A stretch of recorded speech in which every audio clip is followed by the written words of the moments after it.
Sekali peristiwa Yesus bersabda kepada murid-muridnya, "Dengarkanlah perkataanku ini, kasihilah musuhmu, berbuat baik kepada orang yang membenci kamu, berkatilah orang yang mengutuk kamu, berdoalah bagi orang yang berbuat jahat terhadap kamu. Bila orang menampar pipimu yang satu, berikanlah juga pipimu yang lain. Bila orang mengambil pakaianmu, biarkan juga ia mengambil jubahmu. Berilah kepada setiap orang yang meminta kepadamu, dan janganlah meminta kembali kepada orang yang mengambil milikmu. Sebagaimana kamu kehendaki supaya orang melakukan sesuatu kepadamu, lakukanlah juga demikian kepada mereka. Jika kamu mengasihi orang yang mengasihi kamu, apakah jasamu? Karena orang-orang berdosa pun mengasihi juga orang-orang yang mengasihi mereka. Sebab jika kamu berbuat baik kepada orang yang berbuat baik kepadamu, apakah jasamu? Orang-orang berdosa pun berbuat demikian.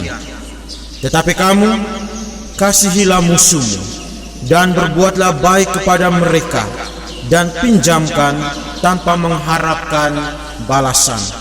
Maka upahmu akan besar, dan kamu akan menjadi anak-anak Allah yang Maha Tinggi.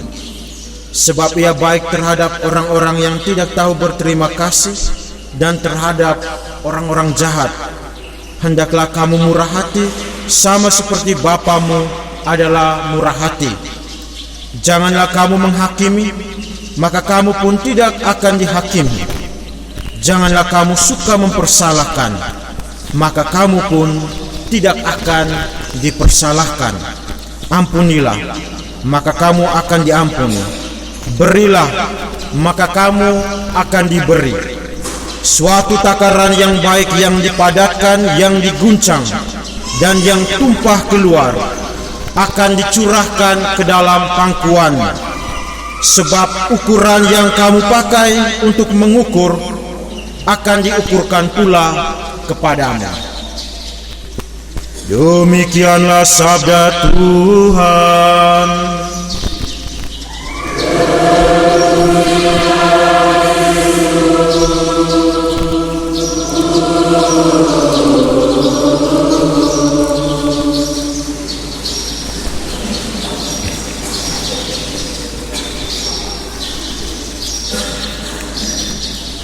Di Mama Mandau, kayak Aze, orang Suling. Sekali lagi selamat pagi dan selamat berhari Minggu untuk kita semua. Yang saya omong tadi benar atau salah? Ya benar, karena tadi malam saya mite hafal ini. Dalam sebuah autobiografi yang berjudul Story Mercy World War II, Perang Dunia Kedua, yang mengisahkan cerita indah di balik kelam dan kejamnya Perang Dunia Kedua. Dikisahkan Otto von Schild, seorang dokter tentara pasukan Nazi Jerman, yang menyelamatkan nyawa seorang prajurit kerajaan Inggris.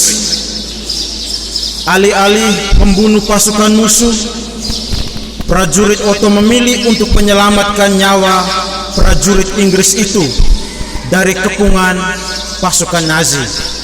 Jadi Nazi serbu ke Inggris, mereka gempur habis-habisan.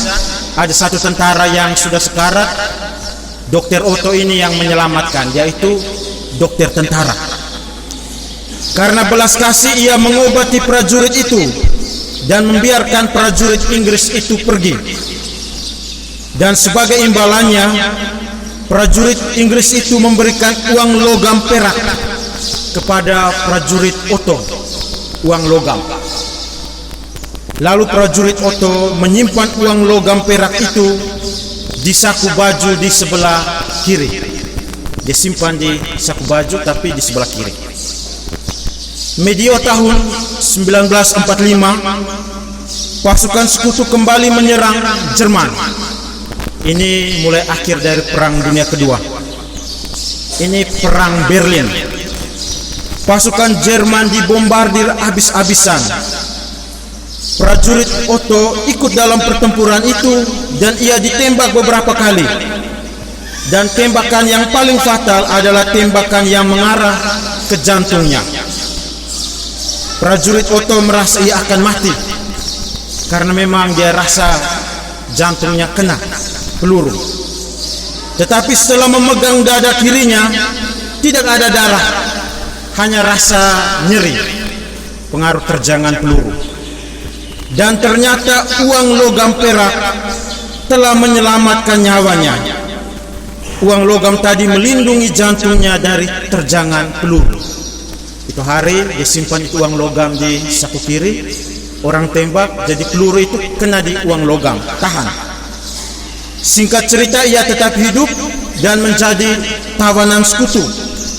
Dan dia menjadi tawanan perang yang sangat dihargai, dihormati. Di mana-mana tahanan perang itu orang injak, orang siksa, tetapi dia orang sangat hormati. Karena jenderal yang memimpin serangan sekutu adalah prajurit yang pernah diselamatkan oleh Dr. Otto ini, pemberi uang logam perak tadi. Kisah tentang prajurit Otto menggambarkan bahwa segala kebaikan yang kita berikan akan berbalas dengan 1000 kebaikan. Bayangkan saja, misalnya Dr. Otto tadi dia tembak itu prajurit, pasti dia juga akan mati.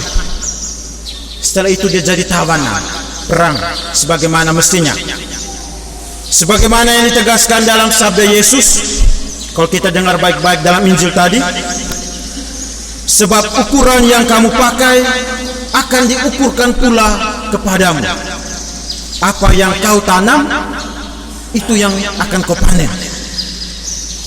Injil hari ini secara garis besar menegaskan tentang hukum cinta kasih. Bila orang tampar pipi kiri, berilah juga pipi kanan. Sulit kalau kita orang Flores tampar pipi kiri, jadi itu artinya kita langsung balas pipi kanan, rahang bawah, ulu hati dengan tulang kering. Ada lagi mau kasih lagi pipi sebelah. Tapi hari ini Tuhan mengingatkan saya dan kita sekalian tentang hukum kasih itu.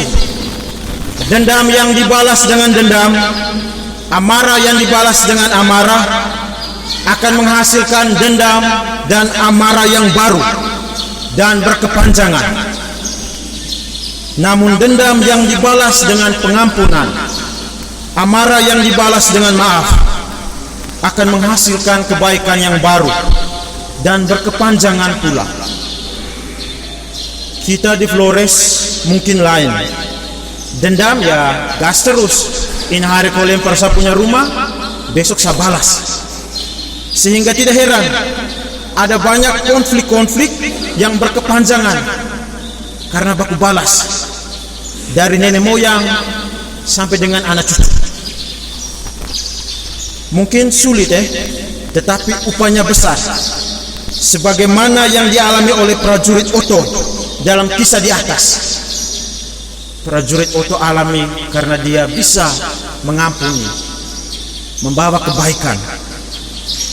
Dan juga oleh Daud dalam bacaan pertama tadi. Kalau kita dengar baik-baik tadi, Daud bisa saja dia bunuh Saul karena Saul dalam keadaan tertidur. Daud ini dia marah karena Saul itu incar untuk bunuh dia. Tetapi waktu Saul tidur, dia ada kesempatan untuk bunuh. Tetapi dia memaafkan Saul dan dia membiarkan Saul hidup. Dan karena itu Allah mengganjarinya dengan kemuliaan sebagai raja, Raja Daud yang masyhur. Tidak ada upah dari dendam dan amarah, namun pengampunan dan kebaikan yang kita buat itu berbuah banyak dan berlipat ganda. Ini yang dimaksudkan Tuhan waktu dia bilang tadi dalam Injil, takaran baik yang dipadatkan, yang diguncang dan tumpah keluar akan dicurahkan ke pangkuannya berlipat ganda. Bayangkan saja musim hujan, kita dengan ember tak ada air, Air jatuh dari seng sampai meluap. Begitulah kira-kira maksud dari kalimat ini.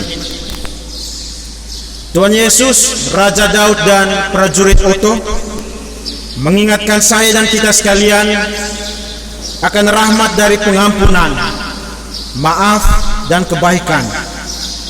Tiga hal ini sebagai landasan hukum kasih dan juga menjadi hukum karma. Kalau kau buat baik dengan orang lain, pasti orang buat baik juga. Tetapi kalau kau jahat, orang lain pasti lebih jahat buat kepada kau. Apa yang kau tanam, itulah yang kau panen. Tanam jagung, ya panen jagung, tidak panen beras. Karena itu kalau bisa tanam yang baik-baik, ya tanam yang banyak-banyaklah, supaya bisa panen yang baik itu banyak-banyak juga.